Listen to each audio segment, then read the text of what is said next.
Halo, penyembah Tuhan maupun penyembah cappuccino cincau. Atau apapun yang kalian sembah, coba sebutkan di kolom komentar ya. Pernah nggak sih kamu lagi asyik-asyiknya duduk santai di teras rumah? Atau mungkin lagi nunggu pesanan kopi di kafe? Tiba-tiba ada orang yang datang mendekat dan mulai membuka percakapan tentang sesuatu yang sangat personal, yaitu keyakinan. Atau mungkin lewat pesan singkat di media sosial. Ada teman lama yang tiba-tiba muncul bukan buat tanya kabar, tapi buat mengajak kamu kembali ke jalan yang menurut mereka benar. Reaksi pertama kebanyakan dari kita biasanya adalah merasa risih, terganggu, atau bahkan muncul rasa kesal yang luar biasa. Kita merasa privasi kita diinvasi, ruang pribadi kita diterobos oleh ideologi yang mungkin sama sekali nggak kita percayai. Tapi, sebelum kita memutuskan untuk menutup pintu dengan keras atau membalas dengan kata-kata yang tajam, coba deh kita tarik nafas sebentar dan melihat fenomena ini dari sudut pandang yang sedikit berbeda. Kita seringkali lupa bahwa di balik tindakan yang mungkin terasa menjengkelkan itu, ada motif manusiawi yang sangat mendasar. Video kali ini bukan mau mendebat mana yang benar atau mana yang salah secara teologis, tapi kita mau membedah data, perilaku, dan psikologi sosial tentang kenapa kita sebenarnya nggak perlu membenci mereka yang datang dengan niat tulus mengajak pada agamanya. Sebelum kita melangkah lebih jauh, ada disclaimer kecil yang perlu kita sepakati bersama. Topik ini memang sangat sensitif karena menyangkut identitas paling dalam bagi banyak orang. Pembahasan di sini sama sekali tidak bermaksud untuk memihak pada satu ajaran tertentu atau mendiskreditkan mereka yang memilih untuk tidak beragama. Fokus kita adalah pada interaksi manusianya, pada etika berkomunikasi, dan bagaimana kita sebagai masyarakat yang beragam bisa saling memahami tanpa harus selalu sepakat. Kita akan melihat ini sebagai kumpulan observasi sosial yang tujuannya adalah kedamaian pikiran kita sendiri. Karena pada akhirnya, memelihara kebencian itu melelahkan. Dan mungkin saja kebencian itu muncul hanya karena kita salah membaca maksud di balik tindakan orang lain. Kita mencoba untuk melihat segala sesuatunya secara lebih jernih, objektif, dan tentu saja tetap menghargai batas-batas pribadi masing-masing. Coba kita bayangkan sebuah skenario sederhana. Bayangkan kamu sedang berdiri di pinggir jalan dan kamu melihat ada seseorang yang hendak menyeberang, tapi kamu tahu persis kalau dari arah tikungan ada kendaraan yang melaju sangat kencang, dan orang itu nggak melihatnya. Secara refleks, pasti kamu akan berteriak atau lari untuk menarik orang itu supaya nggak tertabrak kan? Dalam pikiran kamu saat itu, kamu nggak sedang berusaha untuk sok tahu atau mau mengatur hidup orang tersebut. Kamu cuma ingin menyelamatkan dia dari bahaya yang menurut penglihatan kamu sangat nyata. Nah, bagi orang-orang yang taat dan tulus menjalankan agamanya, sudut pandang mereka terhadap dunia itu mirip seperti skenario tadi. Mereka benar-benar percaya bahwa apa yang mereka anut adalah obat atau penyelamat bagi semua orang. Ketika mereka mendatangi kamu, dalam benak mereka, mereka sedang memberikan hadiah paling berharga yang mereka miliki.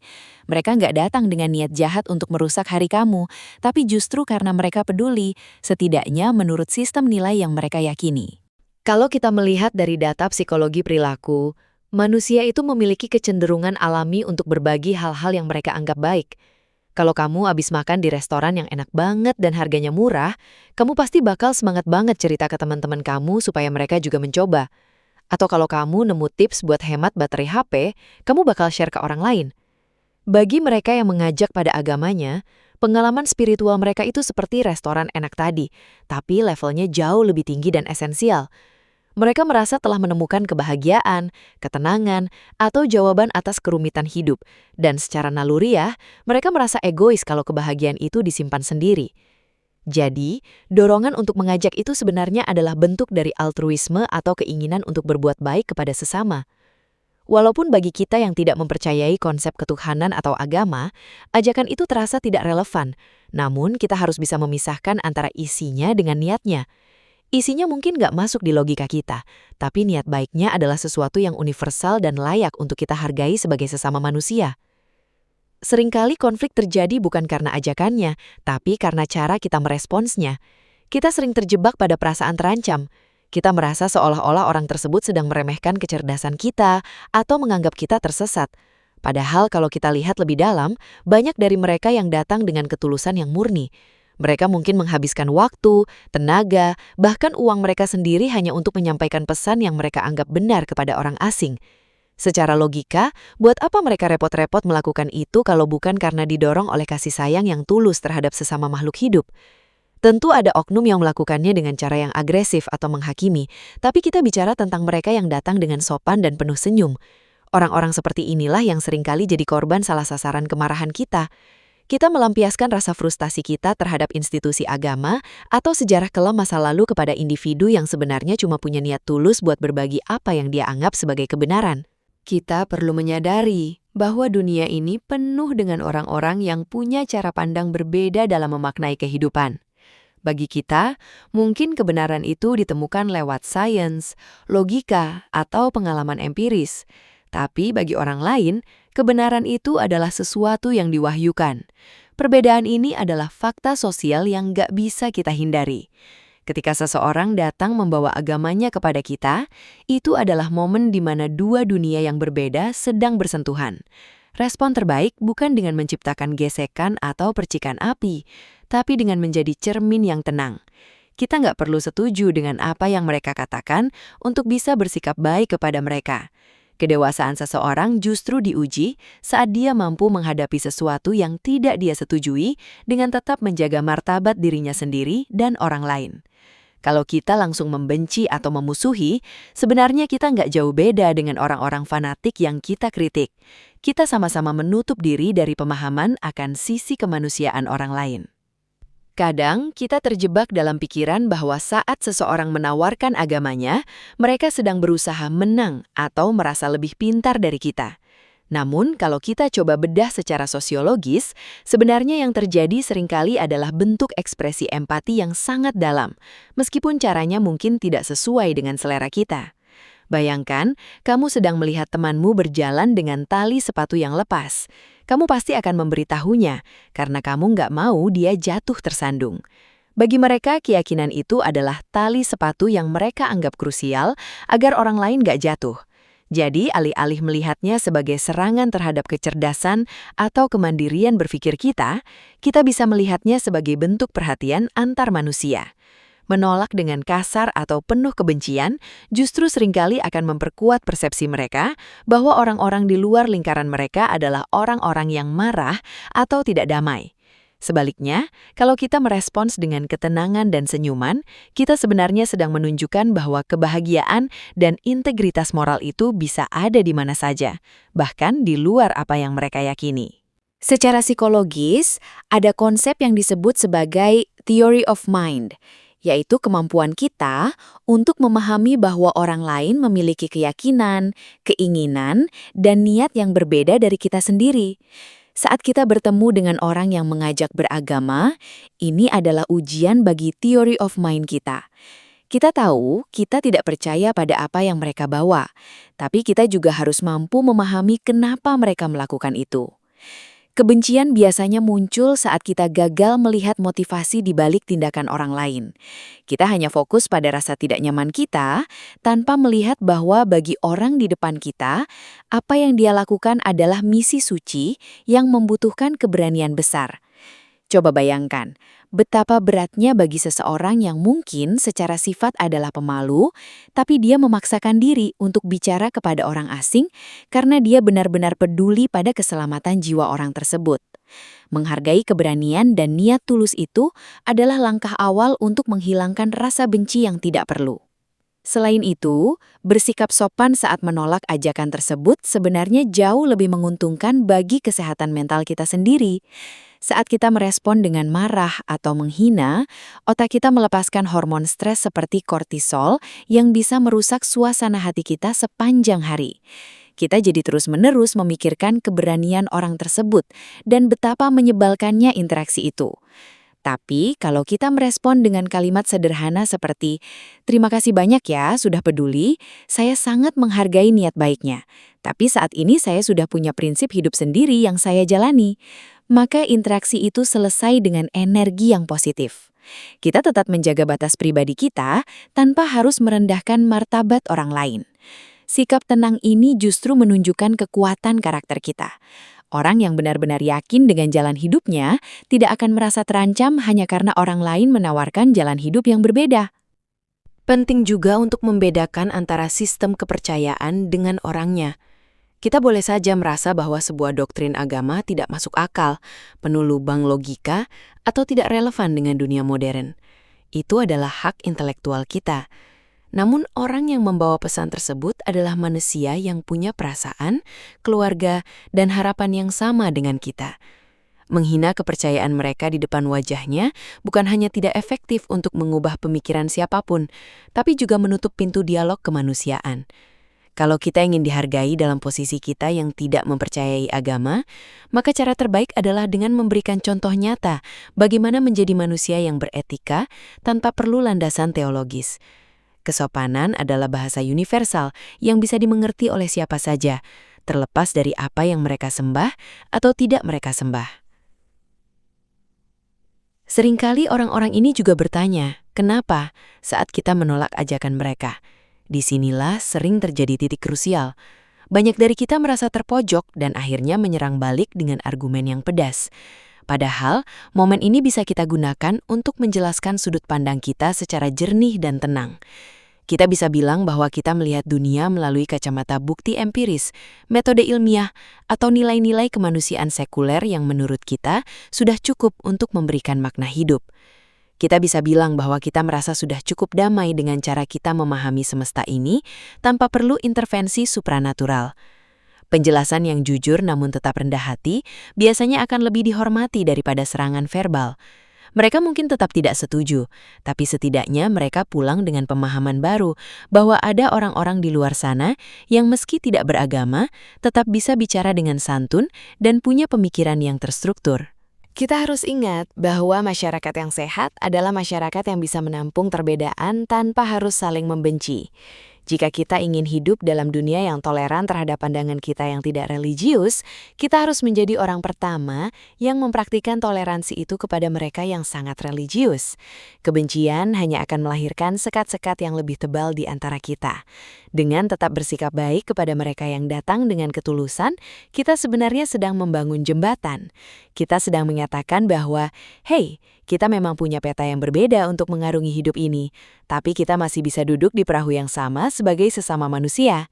Jadi, lain kali ada yang mengetuk pintu atau menyapamu dengan ajakan agamanya, jangan anggap itu sebagai beban.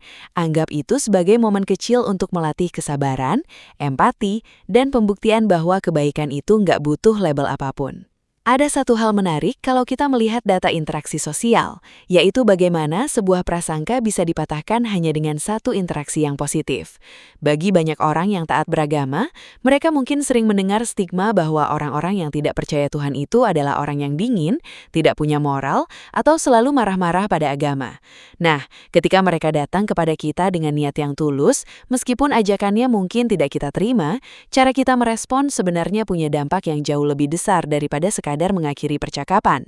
Kalau kita membalasnya dengan ketus atau penuh kebencian, kita sebenarnya sedang memberikan validasi atau pembenaran atas prasangka buruk mereka tentang kita. Tapi kalau kita tetap sopan dan tenang, kita sedang melakukan sesuatu yang luar biasa. Kita sedang meruntuhkan tembok prasangka itu. Kita menunjukkan bahwa tanpa perlu takut pada ancaman setelah kematian atau janji pahala, kita tetap bisa menjadi manusia yang hangat dan beretika. Ini adalah bentuk pembuktian melalui tindakan yang jauh lebih efektif daripada debat panjang di kolom komentar internet. Coba kita perhatikan dari sisi beban mental yang dibawa oleh orang-orang yang mengajak tersebut. Dalam banyak sistem keyakinan, ada semacam tanggung jawab moral yang sangat berat. Mereka merasa kalau mereka tidak mengajak orang lain, mereka akan merasa bersalah karena membiarkan orang lain dalam kegelapan. Ini adalah beban psikologis yang nyata bagi mereka. Jadi, ketika mereka mendekati kita, seringkali itu bukan karena mereka merasa lebih hebat, tapi justru karena mereka merasa cemas akan keselamatan kita. Bayangkan betapa lelahnya hidup dalam kecemasan seperti itu. Dengan memahami hal ini, kita bisa melihat mereka bukan sebagai pengganggu, melainkan sebagai sesama manusia yang juga sedang berjuang dengan narasi hidup yang mereka miliki.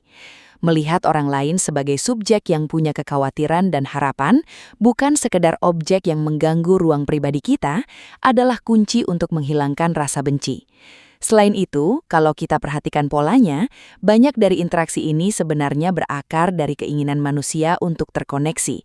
Di dunia yang semakin individualis ini, ada orang yang masih mau meluangkan waktu untuk bicara dengan orang asing tentang sesuatu yang bersifat fundamental. Meski topiknya mungkin gak cocok buat kita, keberanian untuk membangun koneksi itu sendiri adalah fenomena sosial yang langka. Kita nggak harus mengamini apa yang mereka katakan untuk menghargai usaha mereka dalam membangun komunikasi. Kalau kita mau jujur, seringkali kita merasa terganggu bukan karena pesan agamanya saja, tapi karena kita sedang merasa sibuk atau punya ego yang nggak mau diganggu. Padahal kalau yang datang adalah sales barang yang kita sukai, mungkin kita akan lebih sabar. Jadi pertanyaannya seringkali bukan pada apa yang mereka bawa, tapi pada bagaimana kita mengatur batas diri kita tanpa harus kehilangan sisi kemanusiaan kita. Kita juga perlu melihat bahwa banyak orang yang mengajak ini sebenarnya melakukan tindakan keluar dari zona nyaman. Mereka mungkin saja sebenarnya merasa sangat canggung atau takut ditolak, tapi mereka tetap melakukannya karena dorongan keyakinan yang kuat. Ada sebuah data menarik dalam psikologi sosial yang menyebutkan bahwa empati itu bisa menular. Saat kita merespon seseorang yang sedang merasa canggung atau takut dengan sikap yang ramah, level stres orang tersebut akan menurun, dan begitu juga dengan kita. Sebaliknya, kalau kita merespons dengan permusuhan, kedua belah pihak akan pulang dengan perasaan yang buruk, tidak ada untungnya bagi siapapun. Dengan bersikap sopan, kita sedang menjaga ekosistem sosial kita agar tetap sehat. Kita sedang menanamkan standar bahwa perbedaan pendapat atau perbedaan pandangan dunia itu bukan alasan untuk saling membenci. Lalu bagaimana kalau mereka mulai bertanya soal alasan kita tidak percaya? Inilah saatnya kita mempraktikkan apa yang disebut sebagai kejujuran intelektual tanpa harus menjadi agresif. Kita bisa menjelaskan bahwa bagi kita, dunia ini sudah sangat menakjubkan hanya dengan melihat bagaimana alam semesta bekerja secara fisik dan biologis. Kita bisa bilang bahwa kita menemukan makna hidup melalui hubungan antar manusia, seni, ilmu pengetahuan, atau kontribusi kita pada masyarakat. Penjelasan seperti ini biasanya jauh lebih bisa diterima daripada kita langsung menyerang teks suci mereka atau menghina tokoh-tokoh yang mereka hormati.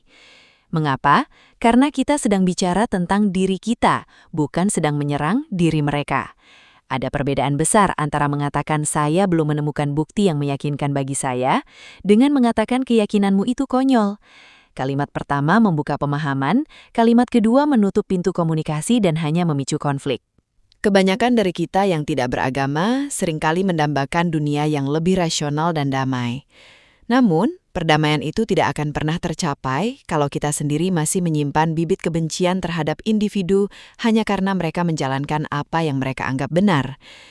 Kita harus bisa memisahkan antara kritik terhadap institusi atau ideologi dengan cara kita memperlakukan individu. Individu-individu yang datang mengetuk pintu kita atau mengajak kita bicara di jalan adalah manusia-manusia yang sedang mencoba menjalani hidup sebaik mungkin menurut versi mereka.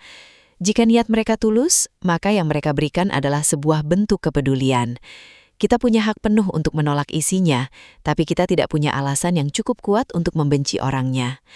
Menjaga lisan dan sikap tetap sopan adalah investasi jangka panjang untuk menciptakan lingkungan di mana setiap orang, apapun isi kepalanya, tetap merasa aman untuk menjadi manusia. Seringkali kita melihat di media sosial atau forum diskusi ada semacam stereotip tentang orang-orang yang tidak beragama. Ada anggapan bahwa kalau kita tidak percaya pada Tuhan, kita otomatis jadi orang yang sinis, pemarah, dan selalu siap sedia untuk menjatuhkan argumen orang lain dengan kata-kata yang pedas. Nah, ketika kita bertemu dengan seseorang yang mengajak pada agamanya dan kita merespons dengan kebencian atau hinaan, kita sebenarnya sedang memperkuat stereotip negatif itu. Kita seolah-olah memberikan bukti nyata bagi mereka bahwa tanpa agama, manusia kehilangan kendali atas emosi dan etikanya. Padahal kita tahu itu tidak benar. Dengan memilih untuk tetap santun dan tenang, kita sedang memberikan narasi tandingan yang jauh lebih kuat. Kita menunjukkan bahwa ketenangan batin dan perilaku yang baik itu adalah hasil dari kedewasaan berpikir, bukan hanya karena mengikuti perintah tertentu. Ini adalah data sosial yang menarik. Sikap diam yang sopan seringkali meninggalkan kesan yang jauh lebih mendalam daripada 1000 argumen logika yang disampaikan dengan penuh amarah. Kita juga perlu melihat sisi lain dari fenomena ini, yaitu peran agama sebagai mekanisme pertahanan diri bagi banyak orang. Dalam data sosiologi, agama seringkali menjadi jangkar bagi seseorang untuk bertahan hidup di tengah kerasnya dunia. Bagi mereka yang mengajak kita, agama adalah sumber kekuatan yang membantu mereka melewati masa-masa sulit, kehilangan, atau keputusasaan. Jadi, ketika mereka menawarkan itu kepada kita, mereka sebenarnya sedang menawarkan pelampung yang sudah menyelamatkan hidup mereka. Meskipun kita merasa tidak butuh pelampung karena kita sudah bisa berenang atau punya perahu sendiri, bukan berarti kita harus menghina pelampungnya kan? Kita bisa menghargai bahwa benda itu sangat berharga buat mereka. Menghormati kebutuhan emosional orang lain adalah tanda dari kecerdasan emosional yang tinggi. Kita tidak perlu mempercayai mitos di balik sebuah ajaran untuk bisa menghargai fungsi sosial dan psikologis yang dijalankan oleh ajaran tersebut bagi pemeluknya. Ada sebuah kekuatan besar dalam kalimat "tidak, terima kasih". Kalimat ini sederhana, tapi sangat efektif. Masalahnya banyak dari kita merasa bahwa kita harus memberikan argumen panjang lebar atau melakukan counter dakwah saat diajak. Padahal dalam banyak kasus, sebuah penolakan yang tegas namun lembut sudah cukup. Kita tidak berhutang debat kepada siapapun. Menghindari perdebatan yang tidak perlu bukan berarti kita kalah atau tidak punya prinsip, tapi justru menunjukkan bahwa kita tahu mana yang layak mendapatkan energi kita dan mana yang tidak. Kalau kita memaksakan diri untuk mendebat keyakinan seseorang yang datang dengan ketulusan, yang terjadi biasanya bukan saling mengerti, tapi justru pengerasan posisi. Mereka akan semakin yakin dengan kebenarannya, dan kita akan semakin kesal. Sikap sopan adalah cara terbaik untuk menjaga agar energi kita tetap positif tanpa harus mengorbankan integritas cara berpikir kita. Tentu kita tidak bisa menutup mata bahwa dalam sejarah manusia, agama seringkali digunakan untuk hal-hal yang tidak menyenangkan. Mungkin itu yang membuat sebagian dari kita merasa punya hak untuk marah atau membenci saat diajak beragama. Ada semacam trauma kolektif atau rasa muak terhadap institusi besar yang seringkali memaksakan kehendak. Tapi kita harus ingat, individu yang berdiri di depan kita sekarang bukanlah representasi dari seluruh sejarah kelam itu. Dia hanyalah seorang individu, mungkin seorang ayah, ibu, atau mahasiswa yang benar-benar percaya bahwa dia sedang melakukan hal yang benar. Menjadikan individu sebagai sasaran kemarahan atas kesalahan institusi adalah sebuah kesalahan logika yang sering kita lakukan secara tidak sadar.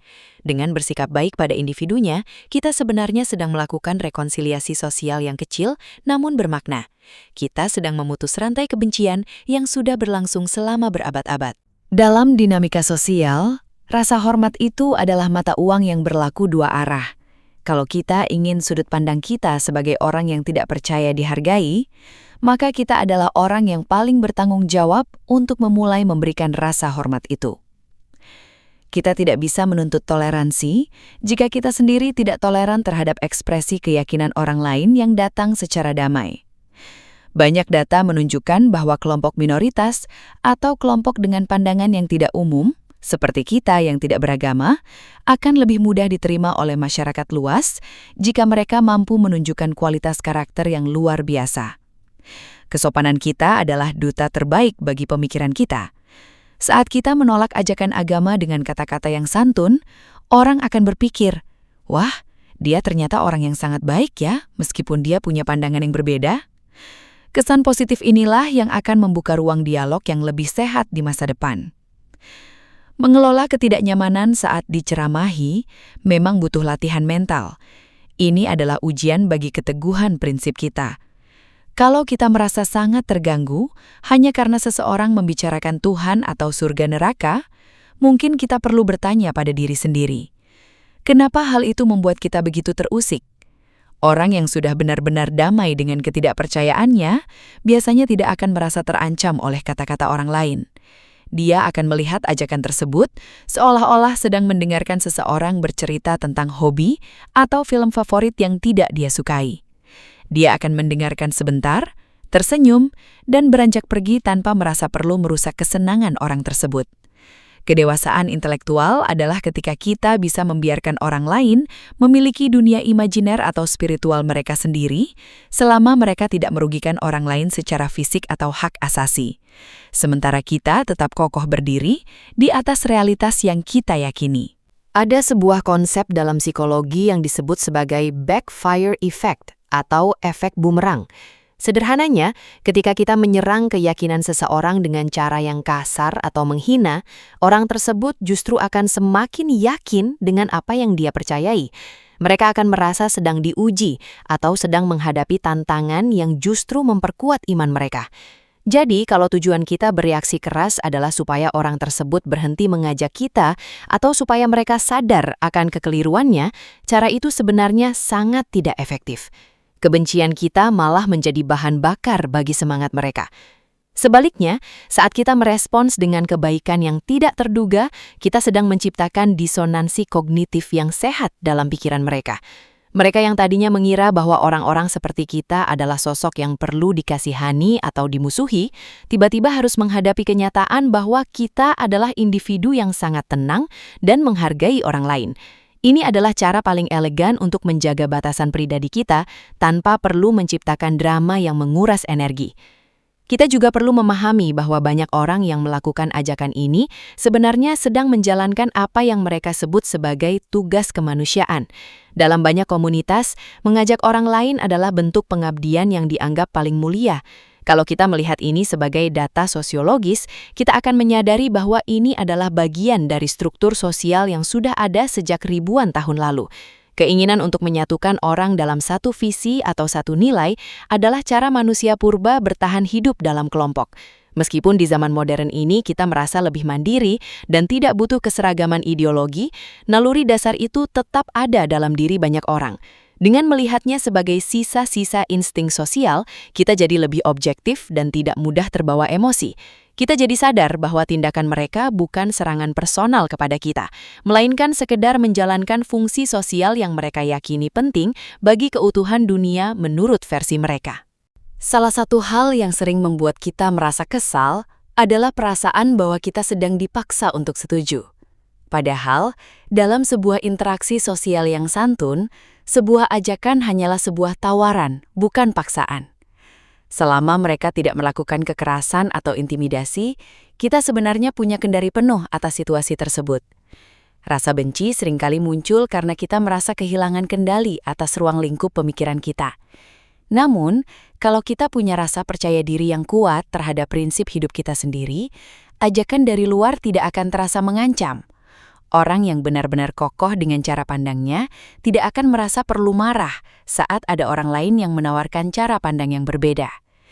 Kemarahan justru seringkali menjadi indikasi bahwa kita sendiri masih merasa tidak nyaman atau belum sepenuhnya damai dengan posisi kita. Dengan bersikap santun, kita sebenarnya sedang menunjukkan kepada diri sendiri bahwa prinsip kita sudah cukup kuat untuk menghadapi gangguan apapun dari luar. Penting juga untuk tidak merendahkan simbol-simbol atau tokoh-tokoh yang mereka anggap suci, meskipun bagi kita itu tidak memiliki makna apapun. Mengapa? Karena bagi orang yang mengajak kita, simbol-simbol itu adalah representasi dari nilai-nilai moral dan harapan hidup mereka. Menghina hal tersebut sama saja dengan menghina identitas terdalam mereka sebagai manusia. Kita bisa menolak ajakannya tanpa harus menyakiti perasaan mereka. Ingat, kita sedang berinteraksi dengan manusianya, bukan sedang berdebat dengan teks atau dogma. Manusia punya kapasitas untuk terluka, dan tidak ada alasan logis bagi kita untuk menambah luka atau kebencian di dunia ini hanya karena perbedaan pendapat. Menjadi orang yang tidak beragama bukan berarti kita kehilangan kemampuan untuk berempati. Justru, tanpa adanya sekat-sekat dogmatis, kita seharusnya bisa berempati secara lebih luas kepada semua manusia tanpa memandang apapun latar belakang mereka. Kadang-kadang, interaksi ini bisa menjadi momen yang edukatif kalau kita bisa mengelolanya dengan baik.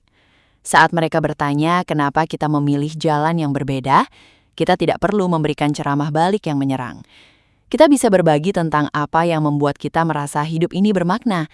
Mungkin itu adalah kekaguman kita pada luasnya alam semesta yang terungkap lewat teleskop James Webb. Atau kepuasan kita saat bisa menolong orang lain murni karena rasa solidaritas sesama manusia, bukan karena mengharap imbalan surgawi. Penjelasan yang personal dan tulus seperti ini seringkali jauh lebih berkesan bagi mereka. Mereka mungkin akan pulang dengan pemikiran baru bahwa ternyata ada cara lain untuk menjadi orang baik dan hidup bermakna di luar sistem yang selama ini mereka tahu. Ini jauh lebih bermanfaat daripada kita mengakhiri pertemuan dengan caci maki yang hanya akan menyisakan rasa pahit di kedua belah pihak. Pada akhirnya, kita semua adalah musafir di planet kecil ini, mencoba mencari tahu cara terbaik untuk menjalani waktu kita yang singkat. Ada yang menemukannya lewat doa dan ritual, ada yang menemukannya lewat logika dan bukti ilmiah. Ketidaksamaan ini adalah bagian dari keindahan sekaligus tantangan dalam hidup bermasyarakat. Jika kita ingin diperlakukan dengan hormat dalam ketidakpercayaan kita, maka kita harus menjadi teladan dalam memberikan hormat itu sendiri. Kebencian tidak pernah menjadi solusi yang cerdas. Dengan tetap bersikap sopan, menjaga lisan dan menghargai niat baik di balik sebuah ajakan, kita sebenarnya sedang membangun dunia yang lebih layak ditinggali bagi siapapun, terlepas dari apa yang mereka yakini atau tidak mereka yakini. Kedamaian sejati bukan ditemukan saat semua orang berpikir sama, tapi saat kita bisa saling menghargai meskipun isi kepala kita sangat berbeda. Jadi, kalau kita tarik benang merah dari semua data dan fenomena yang kita bahas tadi, semuanya kembali pada satu hal mendasar, kualitas kemanusiaan kita. Dunia ini memang berisik dengan perdebatan, penuh dengan orang yang merasa paling benar, dan seringkali terasa melelahkan karena banyaknya interaksi yang tidak kita minta. Tapi, kita punya kendali penuh untuk tidak menambah kebisingan itu dengan kebencian. Saat seseorang datang dengan tulus menawarkan apa yang mereka anggap sebagai jalan keselamatan, mereka sebenarnya sedang memberikan potongan dari diri mereka yang paling berharga. Kita tidak perlu menerima hadiahnya, tapi kita sangat bisa menghargai niat si pemberinya. Menjadi sopan bukan berarti kita kalah atau berkompromi dengan prinsip kita. Menjadi sopan adalah tanda bahwa kita sudah selesai dengan ego kita sendiri dan mampu melihat manusia lain sebagai subjek yang setara, bukan sebagai ancaman yang harus diperangi. Kita sering lupa bahwa memelihara kebencian itu butuh energi yang sangat besar. Menggerutu, marah, atau menghina kepercayaan orang lain di dalam kepala kita saja sudah cukup untuk merusak hari kita sendiri. Apalagi jika itu sampai keluar lewat kata-kata.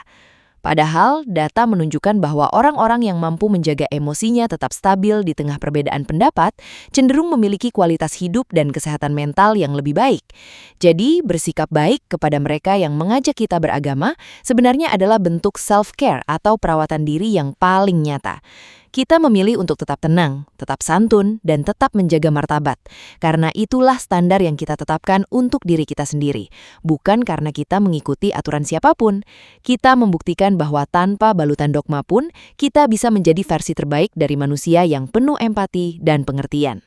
Interaksi kecil seperti menolak ajakan agama dengan senyuman dan kata-kata yang baik mungkin terlihat sepele, tapi itu adalah kontribusi nyata bagi kedamaian sosial.